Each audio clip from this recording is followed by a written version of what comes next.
नमस्कार, आदाब। मेरा नाम कमर है। आज के इस प्रोग्राम में हम बात करेंगे पाक ऑक्युपाइड जम्मू एंड कश्मीर का जो क्षेत्र है उसको लेके, स्टेट का, जहाँ के ऊपर इस समय बड़ी तरी त त हर शहर में लगभग डेमोंस्ट्रेशंस हो रहे हैं, प्रोटेस्ट हो रहा है और पाकिस्तान ने भी दमन की नीति अपना रखी है। 100 से ज़्यादा लोग ज़ख्मी हो चुके हैं, नंबर उनका लगातार बढ़ता जा रहा है और दूसरी तरफ ये है कि ये एक शहर में यानी केवल मुज़फ़्फ़राबाद या मीरपुर में ही नहीं बल्कि छोटे-बड़े जितने शहर हैं वहाँ पे, उन सब जगहों पे फैल गया है ये मूवमेंट। इन लोग की डिमांड है बहुत काफ़ी समय से इनकी डिमांड्स है। कई बार इस तरह के डेमोंस्ट्रेशन हो चुके हैं मगर अब की बहुत इसकी जो लेवल है, पैमाना है वो बहुत बड़ा है और लोग वहाँ पे तंग आ गए हैं। मुद्दे बहुत से हैं। एक तो पहली बात ये कि बहुत अंडर डेवलप है। यहाँ के ऊपर ज़्यादा डेवलपमेंट किया नहीं पाकिस्तान ने। गुर्बत बहुत है, एजुकेशन के साधन भी कम हैं, पढ़ाई के लिए उनको बाहर जाना पड़ता है, एम्प्लॉयमेंट के भी साधन नहीं हैं जहाँ के नौकरी उनको मिल सके। तो वो जो पढ़ लिख जाते हैं फिर वो वापस नहीं आते, बहुत समस्याएँ हैं उनके सामने।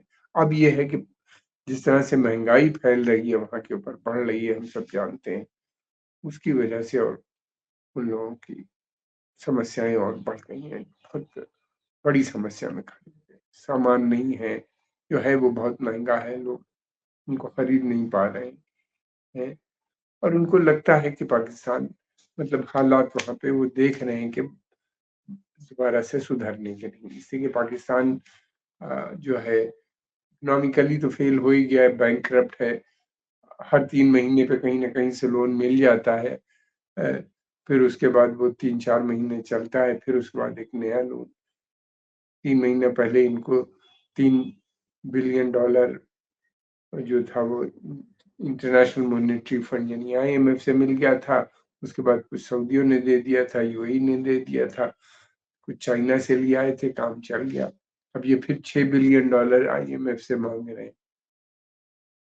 आईएमएफ के लोन लेने के मतलब ये होती है कि उसकी शर्तें बहुत सख्त होती हैं। आपको जो जो सब्सिडीज़ दी जाती है, जो कंसेशंस दिए जाते हैं, वो आपको धीरे-धीरे विथड्रॉ करने पड़ते हैं और जो है बजट को बैलेंस करना पड़ता है, यानी जितना आपकी आमदनी है उतना ही खर्चा आप करें और उसके साथ उसकी वजह से ये होता है कि हर चीज़ की कम कीमतें बहुत बढ़ जाती हैं।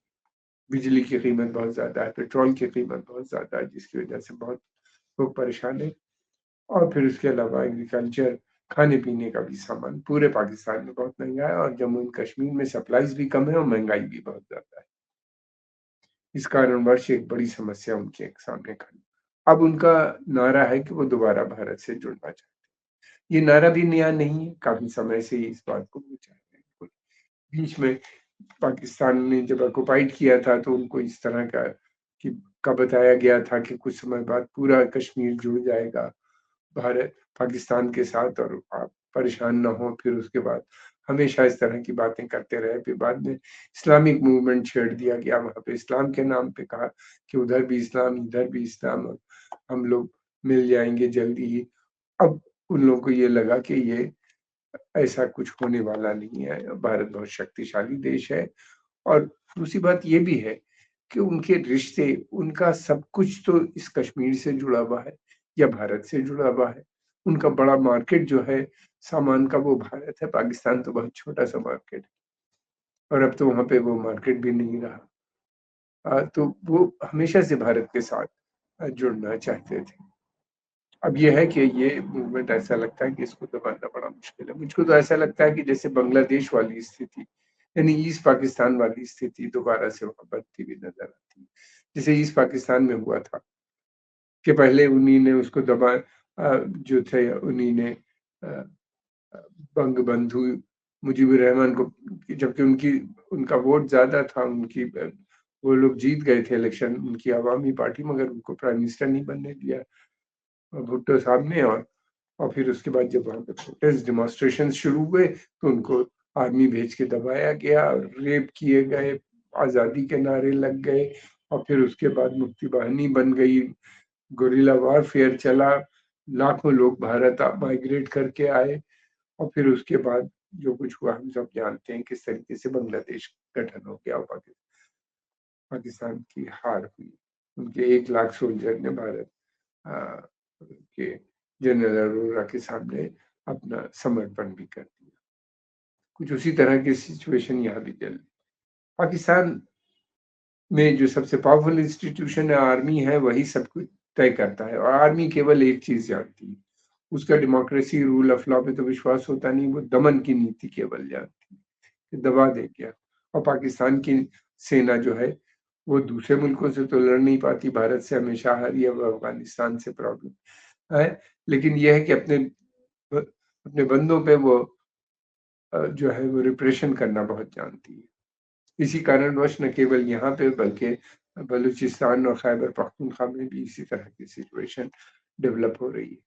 ये वो क्षेत्र हैं जहाँ पे ख़ास तौर से इन दोनों क्षेत्रों में खैबर पख्तूनख्वा और बलूचिस्तान में सब रीजनल नेशनलिज्म बहुत स्ट्रॉन्ग है और अ, ये तीनों क्षेत्र जो थे कश्मीर समेत और इवन सिंध भी कभी पाकिस्तान का हिस्सा नहीं बनना चाहते थे।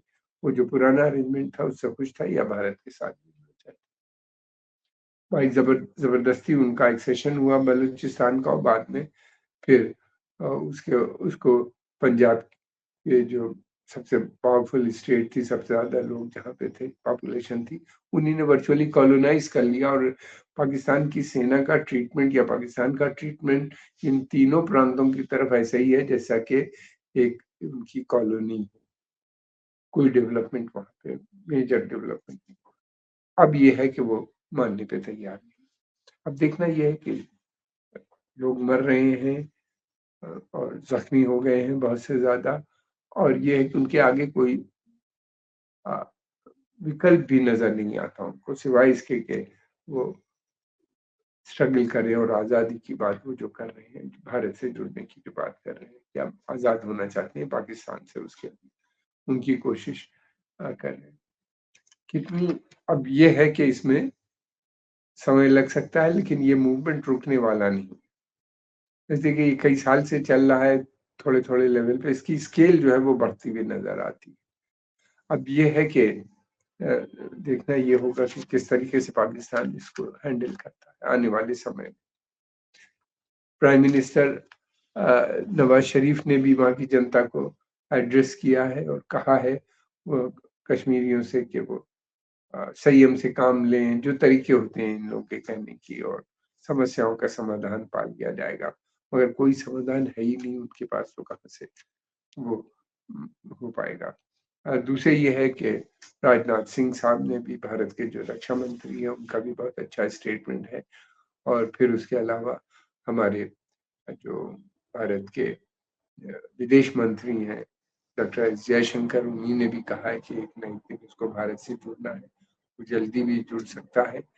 बात है और भारत में की जनता भी यही चाहती है कि उसको दोबारा से जुड़े ताकि पूरे क्षेत्र का डेवलपमेंट प्रॉपर तरीके से हो जाए। ये बड़ा सुंदर एरिया है, यहाँ के ऊपर बड़े जंगल पाए जाते हैं और जिन जिन जो अनटैप्ड है, फिर उसके बाद यहाँ पे टूरिज़्म भी डेवलप हो सकती थी। लेकिन वहाँ पे क्योंकि आतंकवाद के चलते फिर टूरिस्ट पाकिस्तान में आते नहीं और जम्मू एंड कश्मीर क्षेत्र में जो ऑक्युपाइड कश्मीर है, उसमें तो बिल्कुल भी नहीं जाते। अगर वो भारत से जुड़ जाते हैं, तो उनकी सारी समस्याएँ सॉल्व हो जाएँगी, ये बात उनकी अच्छी तरह से समझ में आ गई। अब देखना ये है किस यही नहीं बल्कि गिलगित-बाल्टिस्तान में भी यही मूवमेंट है। वो लोग भी चाहते हैं भारत के साथ जुड़ना।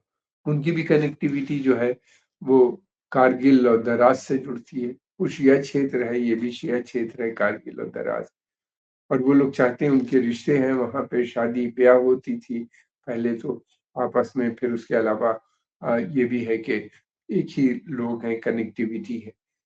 लेकिन ये है क्या उसको अंग्रेज़ों ने वर्चुअली हैंड ओवर कर दिया पाकिस्तान के पास। वो क्षेत्र जो था अंग्रेज़ ब्रिटिश जो इम्पीरियल पावर थी हिंदुस्तान की, उसने उनसे अ बहुत पहले इस क्षेत्र को वहाँ के जो राजा थे उनसे लीज़ पे ले लिया था और फिर बाद में उसको आज़ादी के टाइम पे उन्हीं ने वहाँ पे एक जनरल एक मेजर ब्राउन थे जो स्काउट्स वहाँ की जो पुलिस या सिक्योरिटी फोर्सेस के हेड थे, वो आने से पहले आज़ाद हो इनसे कुछ समय पहले उन्हीं ने पाकिस्तान को हैंड ओवर कर दिया वो क्षेत्र। बहुत स्ट्रेटेजिक क्षेत्र है जहाँ से अंग्रेज और अमेरिकन स्पाइंग करते थे सोवियत यूनियन और चाइना के ऊपर, और जब वो पाकिस्तान का हिस्सा बन गया तो वो जारी रहा, क्योंकि पाकिस्तान उस समय सेंटो का मेंबर था, सेंट्रल ट्रीटी ऑर्गेनाइजेशन का बरतानिया के साथ ये वेस्टर्न मिलिट्री अलायंस था, तो ये काम वैसे ही चलता है। अब वहाँ के भी लोग चाहते हैं पाकिस्तान से अलग होना, भारत के साथ जुड़ना। उनकी समस्या ये है कि वहाँ पे बड़े-बड़े प्रोजेक्ट चाइना बना रहा है, बेल्ट एंड रोड इनिशिएटिव के नाम पे चाइना पाकिस्तान इकोनॉमिक कॉरिडोर के तहत, और उससे उनकी जो उनकी गुर्बत तो दूर नहीं हो रही, बाहर के लोग वहाँ पे आके बड़ी तादाद में बस रहे हैं और वहाँ के जो उनकी भाषा, लैंग्वेज, कल्चर सब चीज़ पे असर पड़ रहा है। और वो चाहते हैं कि वो भी भारत के साथ जुड़े। जब तक कि ये पूरा क्षेत्र गिलगित बाल्टिस्तान ऑक्युपाइड का टेरिटरीज़ जो हैं ये सब जम्मू एंड कश्मीर स्टेट की, यानी मुज़फ्फराबाद, पूरा जो क्षेत्र जहाँ पे इस समय अ आंदोलन चल रहे हैं, ये जुड़ेंगे नहीं तब तक इस पूरे क्षेत्र का मैं समझता हूँ सही तरीके से डेवलपमेंट नहीं हो पाएगा। गौरतलब बात ये है कि पाकिस्तान का कोई बॉर्डर चाइना से नहीं मिलता। वो उन्हीं ने गिलगित बल्तिस्तान के माध्यम से उसको जोड़ा, क्योंकि गिलगित बल्तिस्तान काशगर और चाइना का जो ईस्ट तैमूर ईस्ट जो तुर्कमेनिस्तान कहलाता है, जिसको जिनजियान प्रोविंस चाइनीज ने नाम दे रखा है, उसके कनेक्टिविटी बना दी। और ये है कि अब देखना ये है कि मूवमेंट किस तरह से होता है। खबरें बहुत कम आती हैं वहाँ से, रिपोर्ट्स नहीं हैं, रिपोर्टर्स नहीं हैं बाहर के, और थोड़ी दूसरी बात ये भी है कि पाकिस्तान ने पूरा ब्लैकआउट कर रखा है मीडिया को वहाँ पे, और इंटरनेट वगैरह भी नहीं होते, तो इसलिए इन क्षेत्र से खबरें आने में काफ़ी समय लगता है। और ये बड़ा रिमोट एरिया भी है, पहाड़ी एरिया है, और देखना ये है कि ये किस रुख बैठता है, जाता है मूवमेंट। लोगों का मानना ये मैं कि ये आसानी से इसको दबाना मुश्किल होगा पाकिस्तान की सेना के लिए। बहुत दमन करना पड़ेगा और उस दमन के नतीजे और बुरे होंगे, इसलिए इससे दमन की नीति अब नहीं चलती इस दौर में, वो दौर खत्म हो गया है। आज के इस पॉडकास्ट में हम इतनी बात करेंगे, जल्दी ही एक नया पॉडकास्ट लेके आएंगे आप। हम आपके आभारी हैं, आपने समय निकाल के इसको देखा। अगर आपको ये पसंद आया तो लाइक कीजिए, सब्सक्राइब कीजिए और इसको आगे भी